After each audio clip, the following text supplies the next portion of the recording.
The meeting will begin in 30 seconds. If you wish to speak,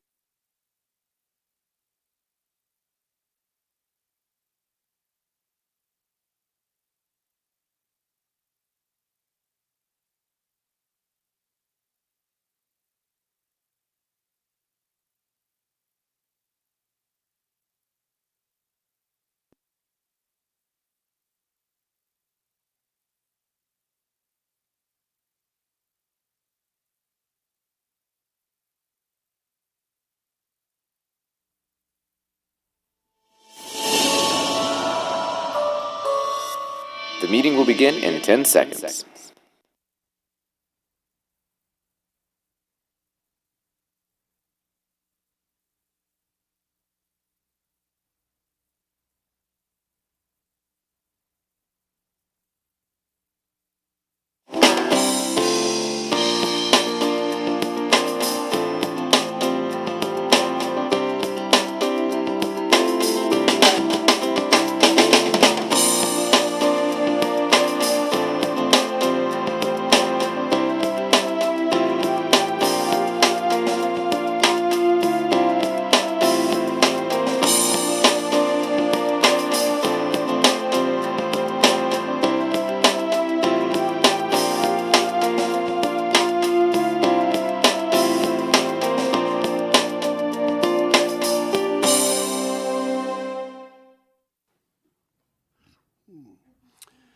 Good afternoon. I'd like to welcome you to the July 9th, 2019 meeting of the Pitt County Department of Social Services Board. I'd like to call the meeting to order. And to start the meeting, I'd like to observe a moment of silent prayer or silent meditation. So let's do that.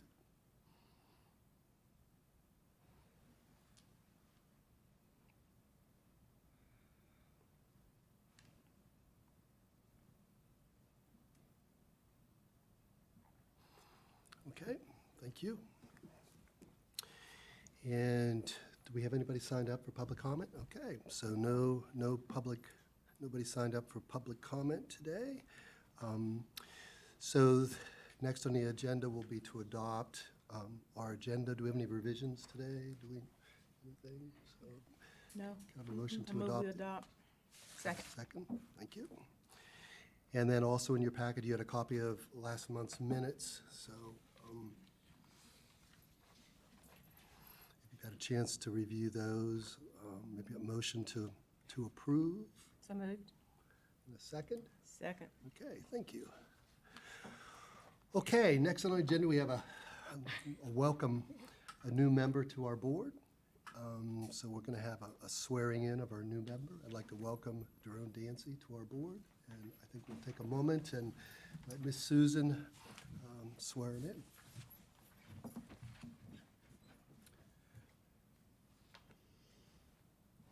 On the Bible, right hand up, and just repeat after me. I, Adjourn Dancy, I, Adjourn Dancy, do solemnly swear or affirm do solemnly swear or affirm that I will support and maintain the Constitution of the United States. that I will support and maintain the Constitution of the United States.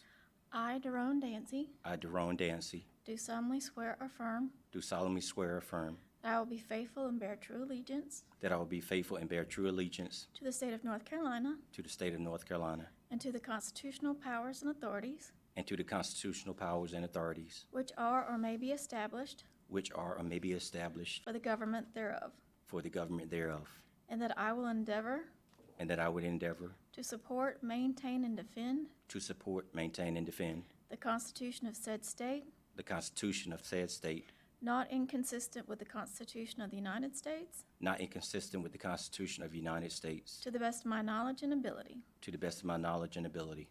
I, Adjourn Dancy, I, Adjourn Dancy, do solemnly swear or affirm do solemnly swear or affirm that I will well and truly execute that I will well and truly execute the duties of my office the duties of my office as a member of Pitt County Board of Social Services as a member of Pitt County Board of Social Services according to the best of my skill and ability, according to the best of my skill and ability, according to law, so help me God. according to law, so help me God. Thank you. Thank you. And welcome. Now official.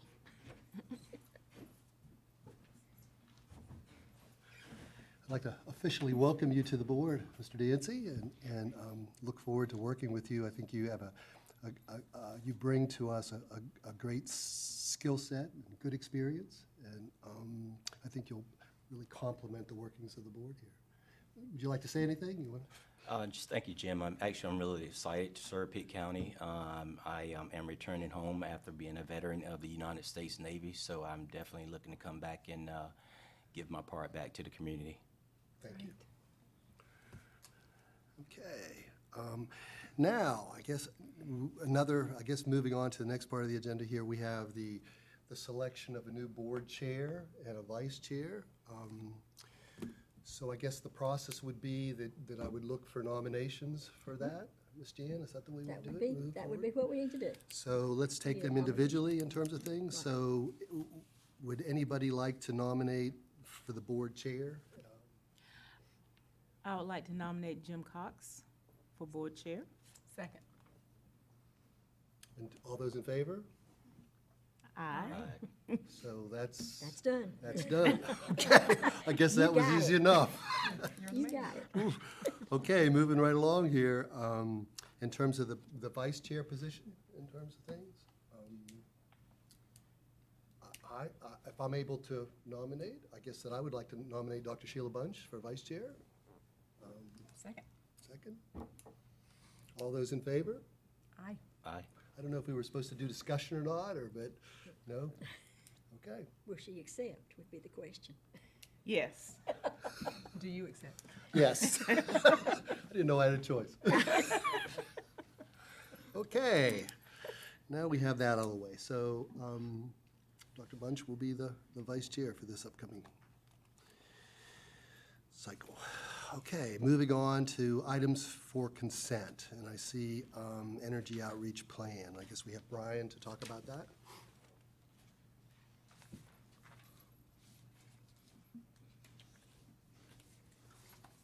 Good afternoon. In your board package, you have our proposed energy programs outreach plan for 2019-2020. This plan encompasses the Crisis Intervention Program, which is a program for low-income individuals and families who need assistance in a time of crisis. So if their utility source is being disconnected, and temperatures are extreme either in the summer or in the winter. It's a heating and cooling program for extreme weather, and it's an ongoing program. That program runs July through June, and that's an ongoing program. And that program is in the Family Support Services Division, and Ms. Michelle McCorkle is the administrator for that division. So her division is responsible for crisis intervention, and my division, Economic Support Services, is responsible for the Low-Income Energy Assistance Program, and that program runs each year from December through March. That is strictly a heating assistance program for low-income individuals, and we take applications along with our community partners beginning December 1st and through the end of March, or as long as the allocated funds last for that program. So this plan details our outreach approach to promoting the two programs, and it's very similar to the plan that was approved for last year. So I'll be happy to answer any questions. I will say that the community partners that are attached, that list can change for LEAP when it gets closer to the time of LEAP. Sometimes we have community partners who are interested in participating, and we encourage that, and they can be added. So we're not locked in. That can be changed at the time the LEAP program begins. But for right now, those are ones that we've had contact with that are still interested in being contacted when we gear up later this fall to start the program. Mm-hmm. Okay. Do we have any questions or discussion for Brian? No, not at this time. Okay, So we need a motion. thank you, Brian. So could I have a motion to approve this, please? So moved. Second. All those in favor? Aye. Okay. Thank you, Brian. You don't need to sign the plan. Yeah, I've already signed it. Okay, moving on the agenda here. So items for report, we're going to hear about the Bready Bear fundraiser updates. Great event.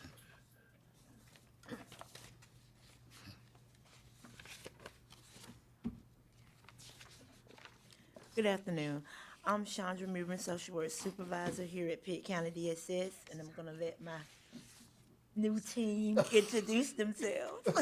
I'm Kia Glosson. I work at Teddy Bear Children's Advocacy Center. And I'm Greg Green with Great Harvest Bread Company. So I guess where we would start is, we do have a slideshow, for you all to see of some of the things we did that week. It's making me hungry. Yeah, Oh, no. it was a dangerous place to be. Use your pen for a minute. Well, you know. So that was the day Henry Hinton came on the 21st and did his broadcast live from there. And that's Mr. Green, the owner of Great Harvest, talking with Mr. Hinton, Miss Elliott, and Mr. Hinton. Let's see, we have workers over here making bears, and then myself and Kia, Miss Elliott, And Bonnie Jean is my coworker. We're both community educators at Teddy Bear. There's our sheriff and and Mr. Green's wife and another one of our staff. She's trying to teach them how to make bears. And we were slow learners, weren't How did that work? Yeah. We struggled a bit, but we They were got it. adorable. One of them Lots of love. They meant business, right? And again, there's our staff. That's the master baker, she yeah. called herself. She was very happy about that. And that's another one of our staff. She's giving instruction, as you can see. And that's Clemmy Germain from the sheriff's. Yeah. She's in charge of school resource officers. Yes. in the schools. And there we are again, trying. And looks that's good. that's our final product right there. In doing this venture, we partnered with Teddy Bear, Greenville Police Department, the Sheriff's Department, Great Harvest. Anybody I'm leaving out? Martin Pitt Partnership. There Yep. was some- So there ended up being a couple of different churches that played very heavily into it. A couple of local banks played in very heavily in terms of sending people to help and donating teddy bears as well. So what we are reporting today is we did have a donation from a church that would like to remain anonymous of $5,000. We had another donation from Miss Nelson on the board here of $100. We had a donation from the Community Foundation of North Carolina of $5,000. We had a donation from ECU, Miss Ashley Clower of $300. Somebody gave me $6 along the way. That's okay too. Can't remember. But what we have so far is $10,406. And then I'm gonna let Mr. Green talk Amazing. about his tally. In addition to that, my staff donated the tips for the month that were left at the cash register for $281.50. We gave 15% of our nonprofit product that month, which was the lemon bar, so that was another $168.83.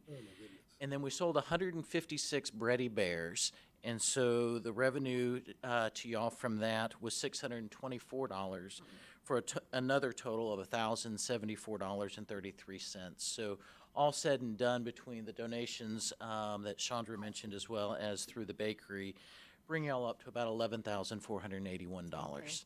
Fantastic. Oh, that is wonderful. Awesome. Thank you so Can we much. clap? It was a great experience, in talking to Mr. Green and Kia, and in talking with Miss Elliott.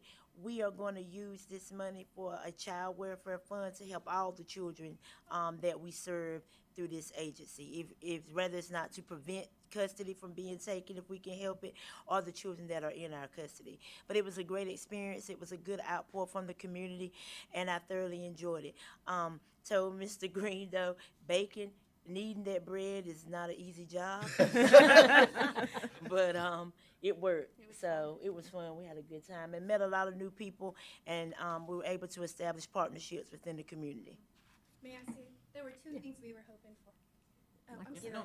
Oh, here. Microphone. So 2 things we were hoping for in the community. One was to raise money for the needs of the children, but secondly was to help build some support emotionally for DSS, that the workers that do really hard jobs would just feel loved and connected and empowered. So that's why we wanted community members there helping. And the sheriff's office, they sent at least 2 people during every time. Right. They were very engaged and loving it. And the bears, each of them had a personality that was hilarious. Like one of them I saw, he had like a goiter right here growing. And one of the last day I was there with one of the sheriffs, and he did like a little sheriff patch and then wrote Pitt County Sheriff's PCD SD on there. But it was beautiful, and I want to bring honor to Greg for that, because I know a lot of the success and a lot of the donations is because of the connections that he's built in the community, and just to bring honor to him and say thank you for all you've done. Thank you. And no child should be without a stuffed animal for a long time. Absolutely. I think there are close to 100 stuffed animals that were donated as well.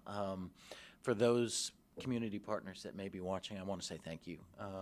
You know, I think what was significant for me about it was, you know, as Kia said, we really wanted for those who are putting in the hard work to see a community surround and to let them know that we care. And as a person of faith, I believe that it is our responsibility to care for the widow and the orphan. And so this was one way in which we were trying to be very tangible with it. But what was super encouraging was to be able to see folks from different agencies working together, to see the Sheriff's Department so actively engaged with Teddy Bear and social services, and to see members from local banks and local businesses coming alongside, and church folks coming in as well. To me, it was just a great community event. We were very honored to do it, and hopefully we'll be able to do something like that again in the future. And Chandra was outstanding. She was. She was. So thank you all so much. Thank you. 'cause Thank you it very was- much. It was a great experience. Thank you. So did you get any new bakers out of it? You know, I might. I was ready to retire.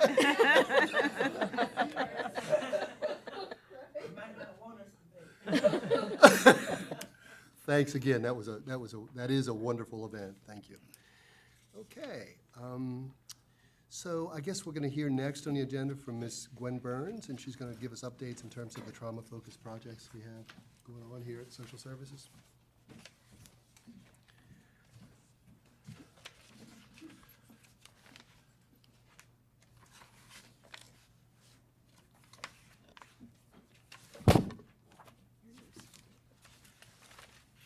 Good afternoon. My name is Gwen Burns. I'm Deputy Director here at Pitt County Social Services. And for the last several years, I've been the lead in an initiative to implement trauma-informed practice within the social work practices of the agency. Our hopes in initiating trauma-informed practice was to change how we visualize the work that we do and how we engage children and families. And the goal of the initiative is to build trauma-informed resources within the agency and in the community. So today we want to inform you of the trauma-informed work that we've done to try to bring this practice to the agency. And good afternoon. My name is Stephanie Brooks, and I'm the clinical social worker here at DSS.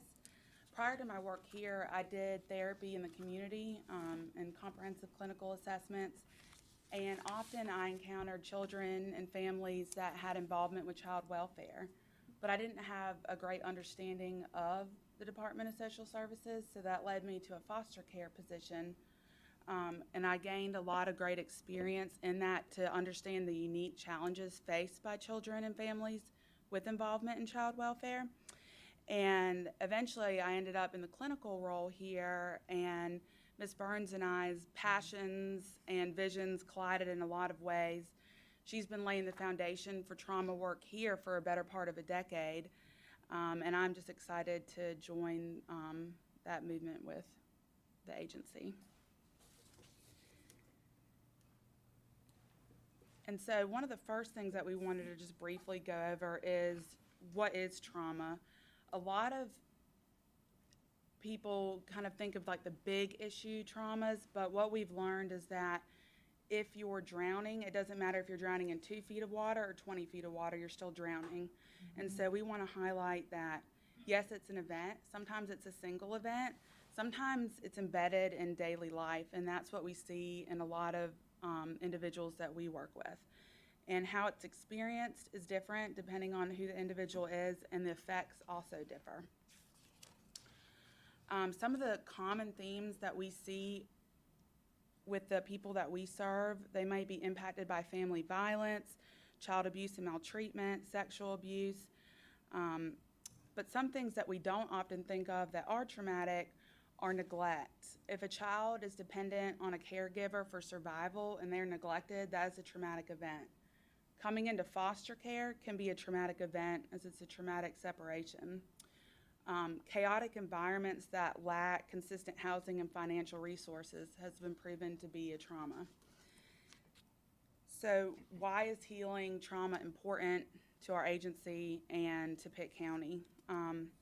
Trauma literally changes the way your brain functions, and so the two sides of your brain are not connected, meaning people are making decisions either solely on emotion or without any emotion at all. And that can have vast impacts on our community and individuals. Also, decisions are often made on sensory inputs. So that's when we hear about triggers. Maybe someone smelled coffee and we don't understand why that person is all of a sudden having an outburst, but maybe that same sensory experience happened at another traumatic time. And so healing that creates logical thinking and allows people to be able to function within our communities. And the prevalence with the population that we're serving is vast. It's been shown that 98% of parents that have involvement with child welfare have unresolved trauma. And children leaving foster care have PTS at a 5-time rate as the general population, which is pretty significant. Okay. Pitt County started Project Broadcast in 2012. So when Stephanie says that we've been at this for about a decade, we actually started in 2012, and we became part of a partnership. There was a partnership between the Center for Child and Family Health and the North Carolina Division of Social Services. And Pitt County launched Project Broadcast in 2012, and we were one of 9 pilot counties that were involved in the pilot. The other counties involved were Buncombe, Craven, Cumberland, Hoke, Pender, Pitt, Scotland, Union, and Wilson County. The objective of Project Broadcast was to improve the well-being of children and families through the development of a trauma-informed child welfare system. So what we did here at the agency is we started training our social workers to be trauma-informed, and through different trainings and also the use of a trauma screening tool that was provided to us through this project. The trauma screening tool is used to identify the child's exposure to trauma. It's not a tool that is used to treat trauma, but it asks questions that help you to know what the child has been exposed to.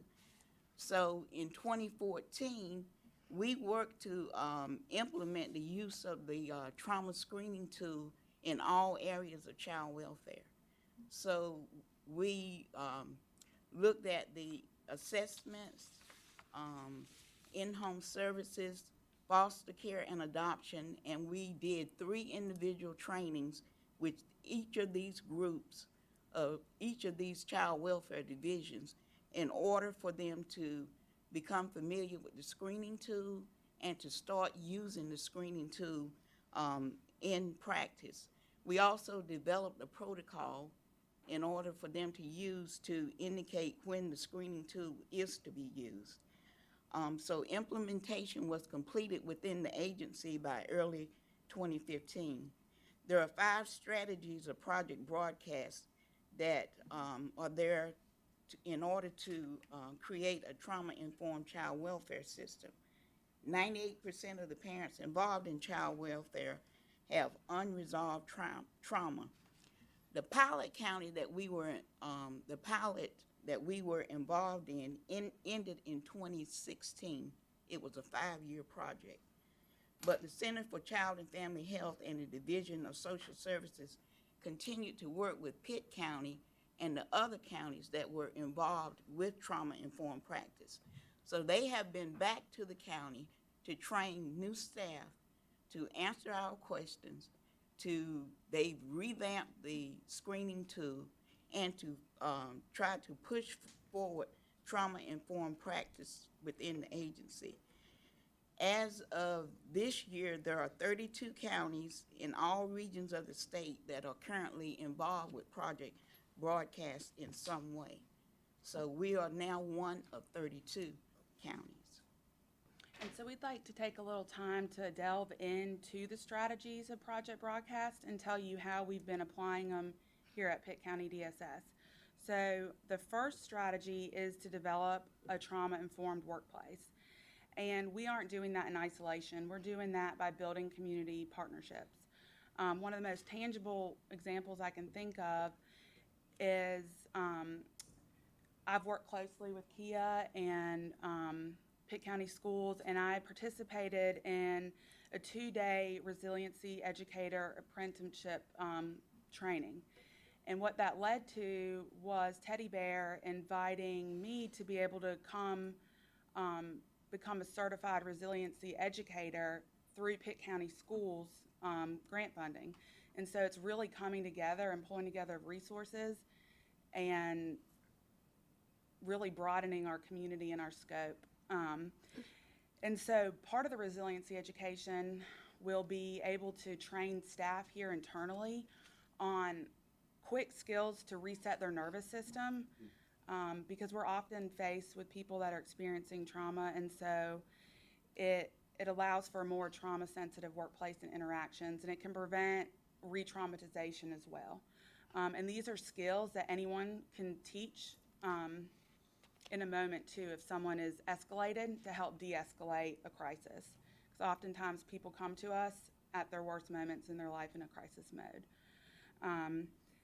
Also in 2014, a resource parent curriculum was initiated here, which has a trauma focused, and that's something that we want to continue to expand on. And as soon as they open up a new cohort, the hope is for us to join that and incorporate that in initial MAP classes so that all foster parents are getting trauma training before they even have a placement, so they have a greater understanding. And currently right now, Chandra Mewborn has given my contact information to foster parents so that when issues do arise, I can help de-escalate that, give skills so that we can try to prevent moves, because we know that that can be another trauma. We, in 2014, when we did our first resource parent training or foster parent training, 26 foster parents went through that trauma training at that time. And since then, the curriculum has been changed, and Stephanie is working to revamp and update our use of that curriculum so we can start back training foster parents in terms of identifying trauma, understanding trauma, and hopefully that's going to help with our placement stability. So the second strategy of Project Broadcast is to increase the number of clinicians able to provide trauma-informed, evidence-based practice. And Ms. Burns and I applied to the trauma-focused cognitive behavioral therapy program. And so Ms. Burns will be acting as the senior leader, and I will be the clinician, so that I will be versed and in that modality. And I'll actually be a rostered clinician in that, so that we can provide that in-house, because we know that the kids and the families we're working with have the trauma. And what's unique about trauma-focused CBT is you are working also with the caregiver. So that could be a foster parent, or it could be in a case of reunification with a non-offending parent, where you're working on strengthening attachment, you're reducing that externalizing behavior to heal trauma. And its rating is a 1 for like the scientific ratings, so it's been proven to be effective in treating the trauma. And I'm here for support, because she's the one. So, and the senior leader will help with implementation and assuring that it launches well. So that will be helpful to our agency to be able to sustain that here. Okay, the third strategy of Project Broadcast is to increase the public's access to clinicians. Every year, Project Broadcast has an annual summit where all the Project Broadcast counties come together and try to identify what the treatment needs are out there for parents and for families. And so it's been treatment services for parents who are uninsured was the very critical need that was ranked and has been ranked as 3 of 15 top priorities to address. And the uninsured parent who's unable to get the services that they need for their family is the most critical need that has been identified by Project Broadcast. Clinical social work was added to Pitt County DSS in 2017 when you as a board supported us getting the position of a clinical social worker. So now we have the in-house clinical services to support the work that we do day to day. We also have the NC treatment program rostered list, and Stephanie will become one of those rostered clinicians.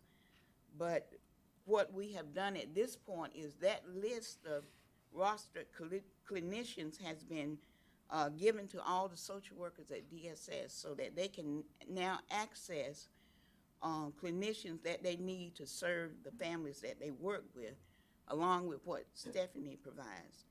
The unique thing about this rostered list is that every clinician on this list must accept Medicaid.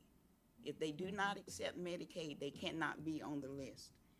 And this rostered list also guarantees the quality of the work, of the treatment that's provided, because all of these clinicians have gone through the training process, and the program integrity of the model, that whatever model that child needs is ensured because of the credentialing that they have gotten through the program.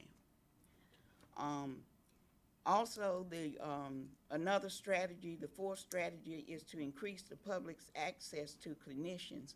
And as Stephanie said, our agency is participating in BRACE, Building Resiliency and Courage to Excel. And this is a community collaborative to create a trauma-informed community and a network to build resiliency. The trauma screening data that we have, when our social workers complete the trauma screening tool, that data is automatically sent to the state. And the state has been collecting the data for us so that we wouldn't have to do that. But what we are doing here in Pitt County now is that we're creating an internal process to identify the needs specific to our agency. So we want to now collect the data that we receive on those screening tools to identify the services that children and families need. And then we hope to tailor those needs so that we can provide group work to groups of folks that need certain identified needs. A group maybe for younger children, or a group for adults that need whatever has been identified as something that they need to enhance and strengthen their family. So Stephanie has experience in working with groups also. So we are hoping that as we continue to collect our own data, we'll be able to know what we need within our own community. The fifth strategy of Project Broadcast is to ensure our state and local policies are trauma-informed. So in 2017, we brought about permanency roundtables. And permanency roundtables is a systematic way of identifying barriers that are there that prevent children from achieving permanence in a timely fashion. Pitt County and New Hanover County are the only two counties in the state that do the roundtable process, that are already have it in the works and part of our social work routine. So once a month, we meet and roundtable a child that is in care or a child that has recently come into care in order to identify what is preventing this child from moving out of care. What have we tried before? What have we never tried? What is it that we need to do to engage the child and the family? What do we need to put into place? And we develop a plan to follow through on moving that child through permanence. Once that plan is developed, the foster care social worker and the supervisor can take this plan, and when they staff this child, they are moving this child toward permanence based on the recommendation of that roundtable process. So the roundtable process was brought to us through the Casey Foundation, and we've been working with them since 2009. And they provide us funding to start new initiatives within the agency. So that's how we got involved with the roundtable process. So we are one of two counties in the state, and the state is now moving the roundtable process, permanency roundtables, statewide. So we are now involved in statewide conference calls, trying to, New Hanover County and Pitt County are answering questions from counties who are just beginning the process and who may have started the process, but for some reason it fell through and they're trying to restart it again. But one of our goals is around timely permanence, moving cases, getting these children into a permanent situation, is developing connections with families. And what we're trying to instill in social workers is that there are all kinds of families, and children can identify who it is that is important to them that can be their family. So all options are open. All options are open to provide permanence, whether it's a teacher, counselor, whoever this child may have in their life. That's what we're working toward, and that's what we explore in roundtables. What we try to do is be strength-based. Every family has their strength, and every family has something that they can provide to that child, whether it's permanence or whether it's a connection. Cindy Hamilton, who's going to be doing permanency roundtable, permanency values training for us this Thursday, she's coming from Wyoming to do that. She often gives the example of who do you call at 3 o'clock in the morning if you're in jail, if you've been arrested, and who would you call? There are some folks out there that have nobody that they can call. Mm-hmm. So if we do nothing other than having that child get a connection with somebody that they can call, that will be an accomplishment. So that is something we're trying to do also. Even if the person can't provide permanence, can they provide that connection to that child so that they have someone there for them? And then we try to exercise no shame collaboration. When we staff our cases, we're not looking at what the social worker or the supervisor didn't do. We're looking at what we need to do to move forward and to get the job done. So, and everything that we try to do, we try to make it strategic. We try to have a plan of how we're going to do this. Who do we need to meet with first? Who do we need to inform of the situation? How do we move it forward in the best strategic way for the family? And then we look at community partnerships. With our roundtable process, Children's Home Society partner with us as an external partner, because we have to have someone from the outside that sits in that group, in that roundtable group. So we try to build partnerships within the community, and every time we have a training regarding permanence, we invite community stakeholders in order for them to assist us in our roundtable work and to know what's going on with roundtables. And just one more thing on that, when they did do the training, court partners were invited. So I think specific training was done with the Guardian Ad Litem program and with people in the court system. And so you can see how that impacts local policy and really a wave across the state, because this is being implemented statewide now. Okay, so that leads us to our final initiative, which is the Partnerships for Excellence, or PFE initiative. And I want to give you a little bit of history about that. Partnerships for Excellence, we've had one meeting with them so far. That was in July of last year, 2018. We met with them along with Trillium, and Partnerships for Excellence is through Benchmark, and Jenny Cooper is facilitating this group. But they applied for a grant through Duke Endowment, I believe, and this grant is a partnership that will allow mental health treatment and a person on site within DSS to help with dealing with our mental health issues within our population. But I'll let Stephanie talk a little bit about PFE. Yeah, so this is very unique in the sense that it's proactive instead of reactive. Often we wait for behaviors to escalate before interventions are done, and so this is catching everything on the front end. When we do that initial trauma screening tool, now with this grant, there's a second phase to that. So it's the Trauma Intensive Comprehensive Clinical Assessment.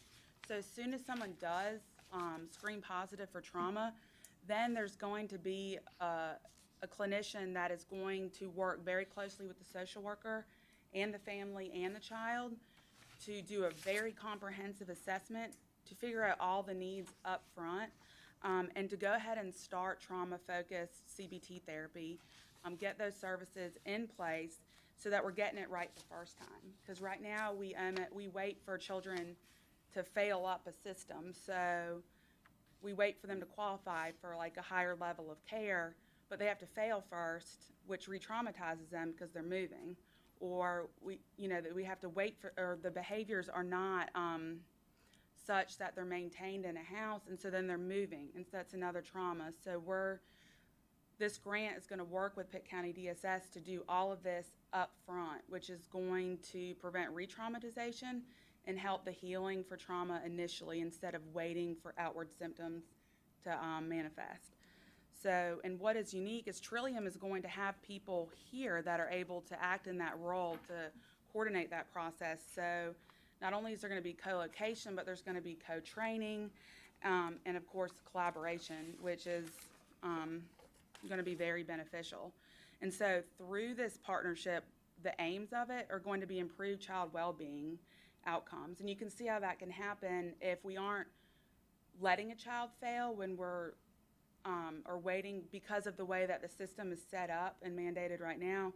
We're going to get ahead of it and look at all those things right then. It can potentially decrease foster care entry because as soon as children are involved in child welfare, these processes are going to get started. It can prevent CPS reassessments because it's a very comprehensive view versus maybe a snapshot, so that these issues are addressed then and not coming back down the line because the information wasn't there. And hopefully it'll decrease the need for those high-intensity services like the therapeutic foster care, the intensive in-home, the IFT, the hospitalizations, because we aren't waiting for that to happen. We're doing it before it happens. And then ultimately, it will save the county and state money for dollars spent on those high intensity services. So, Pitt County, is committed to being trauma informed. We hope that this is a lot of information, and it's been done over a course since 2012. So it was hard for us to try to put it together in a way that you would hopefully understand what we're trying to achieve in becoming trauma informed. But planting the seed is not the same day you see the growth. So we are steadily growing. It's a work in progress. And we've tried to outline all of the different things that we've talked about and how it's progressed to this point, and so that you can see what we're working toward and hopefully see what the outcome would be with Project Broadcast in 2012, Resource Parent Training 2014, our Clinical Social Worker 2017, Permanency Roundtable 2017, and 2019 is a new year of growth with us being accepted into TFCBT program, the REAP initiative, increasing our community collaboration and partnership for excellence PFE grant. Were there any questions? Wow. Excellent. First, I'd like to say that was an excellent presentation. Absolutely. It was very, very informative. And I commend everybody for your work in that area. And it just, starting this in 2012 and continuing that journey, it's just, it's impressive. Thank you. I do have one question. Early on, you talked about, the uninsured parent and how that was a high priority for you. So what are you doing, or what's the goal in terms of working with those uninsured parents, and are there resources for them? Well, now that I'm on staff, I'm able to see those parents that don't have insurance. And so that takes away that barrier. And so since that was identified as a need, it seamlessly fit into the position that was already created in 2017. And so it just reaffirmed what you all had already decided on. Good. Any other questions? I have a question about the collaboration with Trillium. And you said that they will have, you mentioned something about co-location. So does that mean that they will place clinicians here in the agency on site? Yes, that is the plan. We met and discussed what the grant, the grant was all about, and it does involve a person, a mental health professional, being located within DSS. Okay. We have a meeting with Trillium with Benchmarks next week, and with Craven County, who is the other county in the region that is also involved with PFE. Okay. So next week we'll be meeting with them to discuss, now that we have been awarded the grant, they're going to be talking to us more in depth about what the grant involved, what our responsibilities would be, and how we're going to move forward with implementation of partnering for excellence within the agency. Great. That's exciting. And what they spoke about too is we have that initial trauma screening tool that anybody could essentially complete. And so now they're having the next step of that, which is that comprehensive one. And so they're going to have people specifically trained in that assessment that will integrate all that information on that one case. It doesn't sound like necessarily provide the actual therapeutic treatment, but get everything outlined and in place, kind of like a treatment plan that encompasses everything and really delves into the trauma once that screening is positive. Okay. And there'll be a specific training and that specific assessment. And then there'll be some sort of continuity of care once that plan is complete. Okay. Any other questions? If not, thank you very much.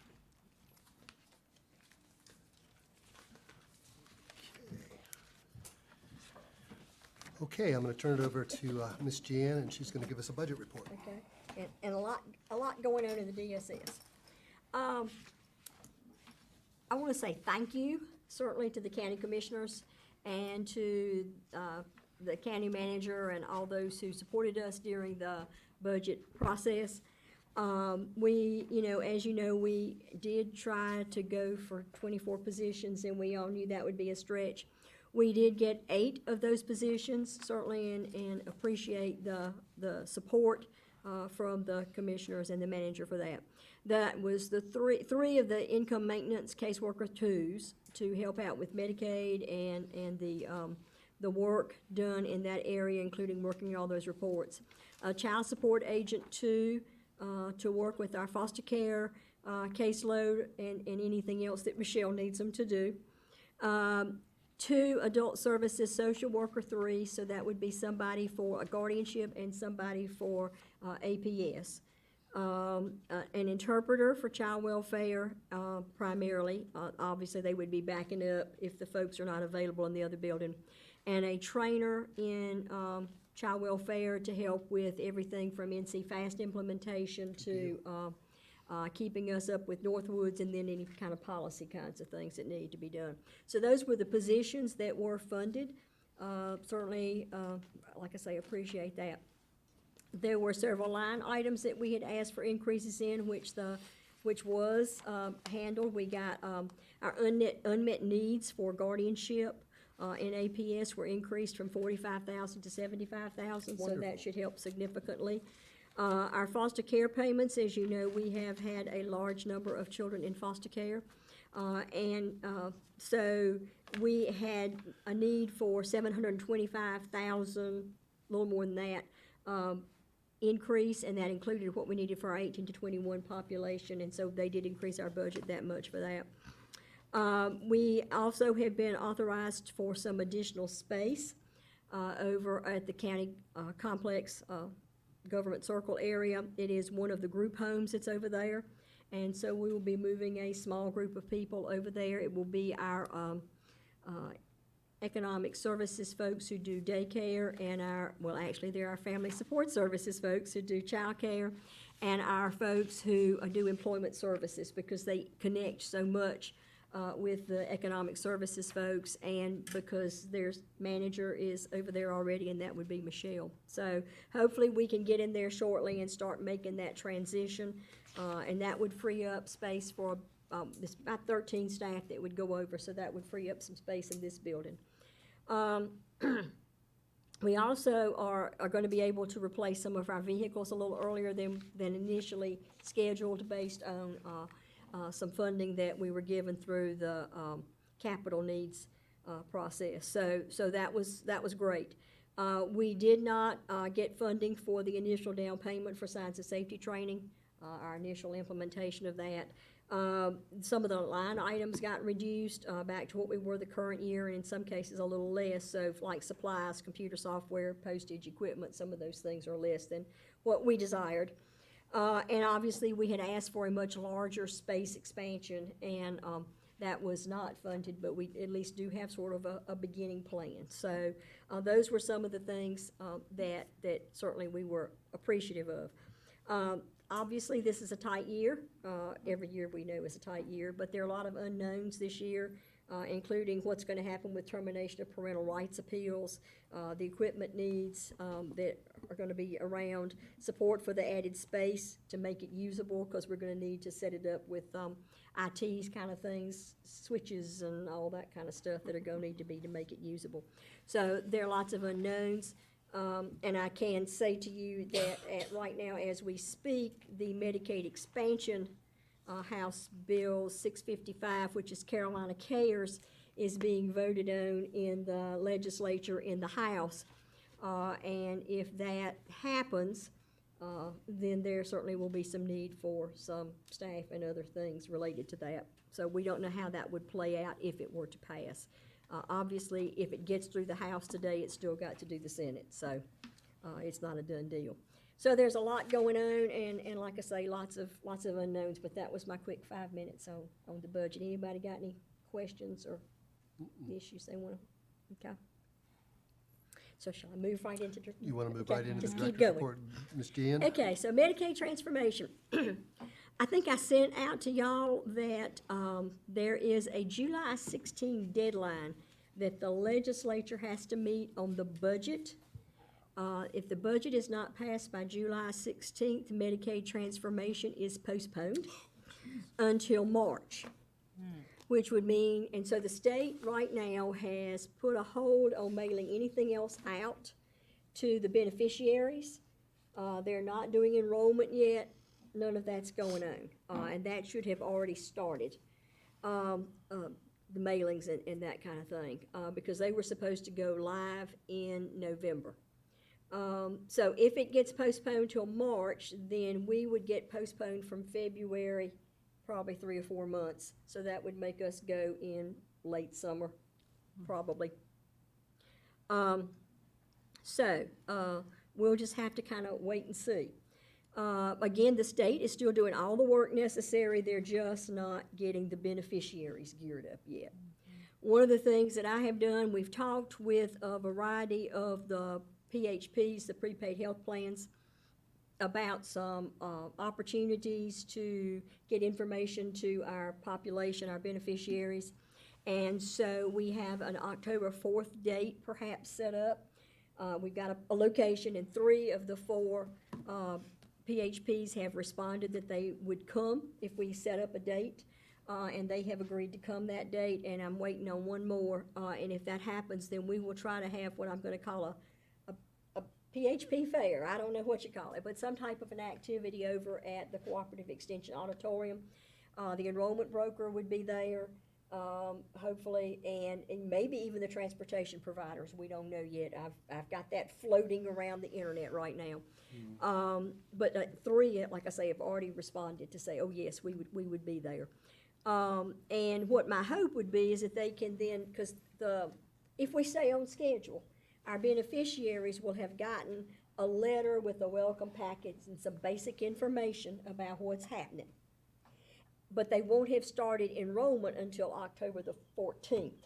So that gives them an opportunity to go find out what differences there are if they choose to come, and talk with the different groups so that they can be better informed when they start making their decisions. That's a good idea. I don't know how many folks will come. I mean, we'd have to do a lot of advertisement to get the information out. My hope is that there will be a good percentage that would come.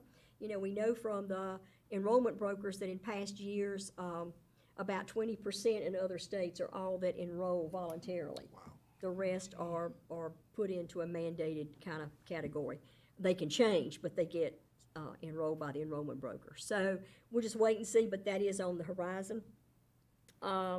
So the next thing, unless anybody's got a question about Medicaid transformation, we're just kind of treading water right now and kind of moving what we can. I did give you, by the way, a copy. It's a really nice thing that Teresa Fleming got for us. It is a comparison of NC Care 360, which we are enrolled in as on that platform, and the Healthy Opportunities Pilots, which this area plans to apply for. Access East is going to be doing that application to participate in the pilot. So they're sort of moving side by side to some degree, and there's a little bit of overlap, but it does tell you kind of what the differences are. So I'm not going to go through it, just wanted you to have it. According to the meeting that Teresa was at, there is, folks have gotten the 2 pieces kind of confused, and so it was good to see that comparison. That really helped me a lot. Okay, so MOU, Memorandum of Understanding, the commissioners did approve the re-signing of that on June the 17th at their meeting. The secretary signed it on June the 25th, so we are fully implemented for the coming 12 months for the Memorandum of Understanding. And if you remember, part of it we are really held closely accountable to, and part of it is still a work in progress. So So, and that's all in your information that you've had before. So that's kind of what's going on with that. Any questions? There's not a whole lot, to share. Have pretty much all the social services signed on with the new? So far as I know. Okay. This year, there's probably still some outliers like us that had to wait till the commissioners had the right meeting to get Right. it done. But I think the prior year, you remember we had like three Right. different signings, but I think there was maybe one or two counties that were sort of hanging out there. I don't know if they ever finally signed or not. So, okay, so the next thing we have is our application processing report, which we are held accountable for. As you see, we had 94% processed timely for both Medicaid for disabled and other Medicaid, and the goal is 90%. So we are meeting our requirements. And I think I told you last time that we did get the waiver for the February, March time period. So we are 12 months, no problems, and we would like to continue that. The average time to process is for the MAD is 52 days and 30 days for other Medicaid. So our folks are doing a really good job. MAD has up to 90 days, and the other Medicaid has up to 45 days. So they're doing a really good job on getting that done. The vacancy, anybody got any questions on that? The vacancy report, you have that in front of you. As of the moment this was done, we had 11 vacancies. I think we have one more now. So we are definitely slowing down the numbers of vacancies. Y'all remember when it was 18, 20, and more. So things are settling. And this does not include the new positions. That was my question. So those will be hitting shortly. We're waiting to hear back from the state on the 3 income maintenance positions, that we've got those classifications. We are still writing a few of the stranger job descriptions that we don't typically have. So those will go off shortly, and we'll start recruiting. What I do want to say is in our tracking of how long it's taken us to get folks from recruitment to a job offer. And you remember we were doing 90 days or more, sometimes taking much longer than that. We are now down to an average of 47 days from the date it's posted to the date it's offered. I'm real pleased about that, because we lose so much time if it takes us too long to do that. So that's kind of where we are with everything. If anybody's got any questions, concerns, issues. It's a lot. It's a lot going on. It is a lot going on. Anybody have any questions for Ms. Jan? None at the moment? Okay. Okay, well, that was lots of information today. Lots of good information. So I guess we'll move in, as we're getting ready to close here, into board member comments. I might look towards you, Dr. Bunch, anything? I'd just like to say special welcome to our new board member. Look forward to working with you. And I'm very excited about all of the positive press and communication around our community awareness, and I guess what I'm trying to say, what am I trying to say? It's good stuff. It's good stuff that's Good happening stuff. in the community, and all of the publicity and that kind of thing. So it kind of debunks that negative image of the Department of Social Services. So I'm real pleased about that. Yeah, just the Bready Bear, it sounded like it was a real community collaborative. It In was terms of wonderful. bringing people together, so it was really nice. And then it's just so good to hear about all the efforts in child welfare too, in terms of that's just good hard work and does nothing but benefit everybody. So, Catherine, do you have any? Same, I'm excited about all the good things that happened with Bready Bear and the collaboration and the community engagement that occurred Yes. with It that. was a full place, wasn't it? It really was. It was great. We again want to welcome Mr. Dancy. You have anything you want to, your first meeting, any reflection? Sounds like what I expected. Well, So, welcome aboard. definitely looking forward to things. I told him to raise his hand if we used an acronym that he didn't know, so. You did a good job We'll at clearing watch it for up. it. I think you were thinking We'll about watch me. for it. Yeah, there were a lot of them. Yeah. I still have to stop sometimes. If nobody has anything else, good meeting, and I'm going to ask for a motion to adjourn. Moved. Second? Second. Okay, see you next month.